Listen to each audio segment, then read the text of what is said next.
You're also known as the turnaround king of Canada, I think. And you have in your book a template that you say you apply when you first look at a new corporation and its prospects and its past. Oh, yeah. You want to explain us a little bit about how you get started in a new venture? Yeah, doing these exercises, and I want to emphasize, because my wife, who's sitting over here, Penny, was very strong in the car coming over here. She said, you have to tell everybody that you didn't cause these problems. You were put in there to fix them.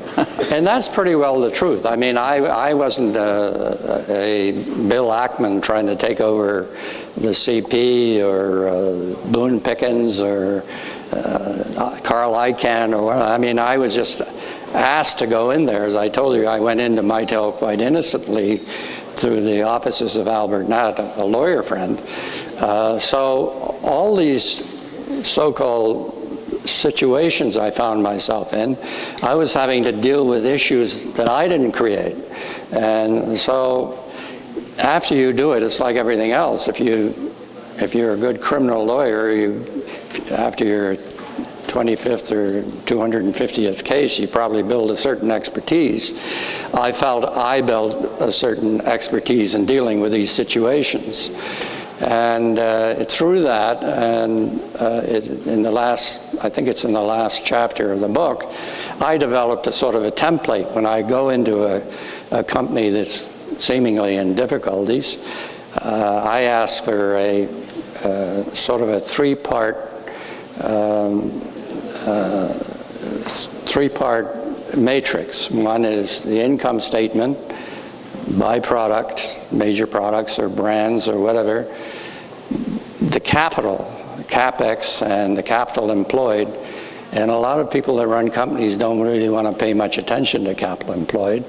And then the number of people you got and the output per person. And so when you put this together, it was true of my Mitel experience when I went in the second time, because the first time I'd been yelling and screaming about getting this kind of information, and it didn't come. And finally, after a lot of screaming, one day my friend Albert called me and he said, I just saw the 87-page executive summary of what you've been looking for. I said, that's fantastic, send it over to me.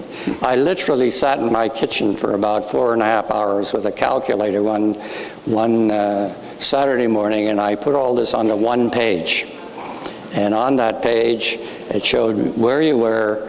If you did sit, you suddenly could see where you weren't making money, where you were losing money, where you weren't returning on your capital, where there were too many employees per revenue. It was all there. And I said, if you could unscramble this egg and move things around so that you can reduce the number of people, reduce the investment, maybe you lose a little bit of revenue, but in the case of Mitel, as I remember, the revenues were like 500 million back in whenever that was, 1992, 91 actually, and it was losing 30, 40 million. On my little exercise, revenues went to 450, but capital employed went from 200 million to 95 million, and you had a 30% return on your capital. So I got the 30 people into the room, the top people in the room, and I just handed them this sheet of paper. I said, this is our plan. I don't know who's going to do what. We're going to have to figure that out, but that's what's going to happen.